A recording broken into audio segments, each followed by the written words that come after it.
जय हिंद साथियों। रशिया और इंडिया के रिलेशंस कुछ ऐसे मुकाम पे हैं कि क्या रशिया और इंडिया की ऑयल डील जो है वो अब खत्म हो जाएगी? क्या इंडिया को वापस गल्फ कंट्रीज के महंगे क्रूड पर डिपेंड करना पड़ेगा? क्योंकि खबरें कुछ ऐसी ही आ रही है। प्रॉब्लम की शुरुआत कहां से होती है ये हम जानेंगे इस वीडियो के अंदर, और क्या इसका निष्कर्ष निकलेगा यह भी मैं आपको बताऊंगा। आइए शुरुआत करते हैं सबसे पहले कि ये जो ऑयल क्राइसिस इंडिया और रशिया के बीच में पैदा हुआ है इसकी क्या वजह है। दोस्तों, सब लोग जानते हैं कि रशिया और यूक्रेन वार जब से स्टार्ट हुआ है तब से वर्ल्ड के डिफरेंट कंट्रीज ने रशिया पर कई सारे सैंक्शंस लगाए हैं, और इन सैंक्शंस की वजह से रशिया के एक्सपोर्ट पर काफी गहरा असर पड़ा है। इस एक्सपोर्ट के असर को कंपेंसेट करने के लिए रशिया ने डिसाइड किया कि वो इंडिया को सस्ते दामों पर कंसेशनल रेट पर ऑयल बेचेगा, और रशिया ने तुरंत स्टार्ट भी कर दिया। और चूंकि इंडिया के लिए एक बहुत अच्छा मौका था, इसलिए इंडिया ने इस मौके को हाथ से जाने नहीं दिया, और अमेरिका के प्रेशर के बावजूद भी इंडिया ने रशिया से डायरेक्ट क्रूड ऑयल का डील स्टार्ट कर दिया, और वो डील स्टार्ट किया डायरेक्टली रुपये में। दोस्तों, इसके पहले हम लोग जानते हैं कि दुनिया में जो क्रूड ऑयल की डील होती आई थी वो डॉलर्स में होती थी, और डॉलर्स जो कि अमेरिकन करेंसी है। परंतु रशिया इंडिया के साथ क्रूड ऑयल की डील जो है रुपीस में कर रहा था।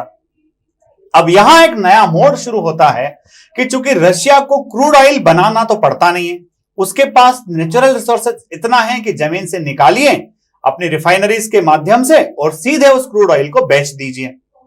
अब रशिया अपने क्रूड ऑयल को इंडिया को बेचता जा रहा था, इंडियन कंपनीज भी रुपये में भुगतान कर रही थी।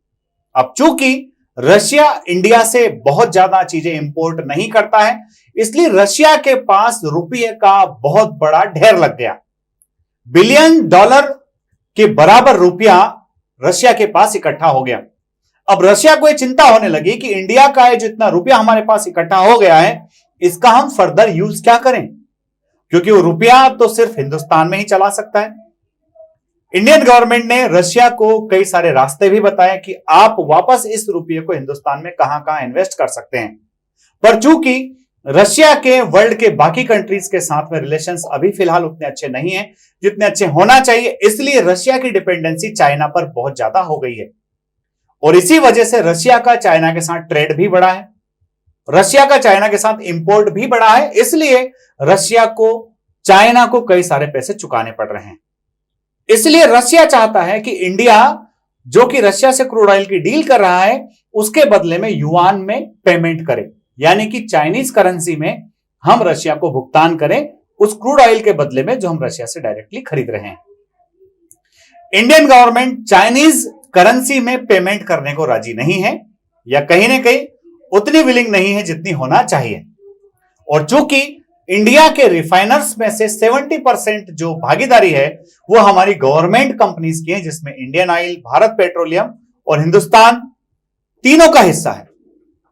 अब यहां पर रशिया ने एक और बीच का रास्ता बताया कि आप अगर युआन में पेमेंट करना नहीं चाहते हैं तो आप दिरहम में पेमेंट कर दीजिए। दिरहम जो कि सऊदी अरेबिया की करेंसी है, वो भी इंडिया के पास लिमिटेड ही है, और साथ ही इंडिया डॉलर्स को भी खर्च करना नहीं चाहता है।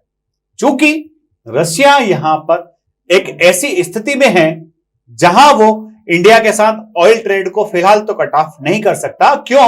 क्योंकि रशिया यूक्रेन वार काफी लंबा खिंच चुका है। इस वजह से रशिया को कहीं ना कहीं जियोपॉलिटिकल सपोर्ट के साथ साथ इकोनॉमिक सपोर्ट की भी आवश्यकता है, और इंडियन गवर्नमेंट का यह स्टैंड डेफिनेटली इंडिया के फेवर में है कि नहीं भाई, पेमेंट तो हम रुपये में ही करने के इच्छुक हैं। आगे देखते हैं कि अब इस मुद्दे पर और आगे क्या रास्ता निकलता है, पर डेफिनेटली इंडिया अपने स्टैंड पर कायम रहेगा, और रशिया को सस्ता ऑयल बेचना भी होगा और इंडिया उसको रुपये में ही खरीदेगा। वीडियो अगर अच्छा लगा है तो इसको लाइक शेयर सब्सक्राइब करना ना भूले। जय हिंद, जय भारत, इंकलाब जिंदाबाद, भारत माता की जय।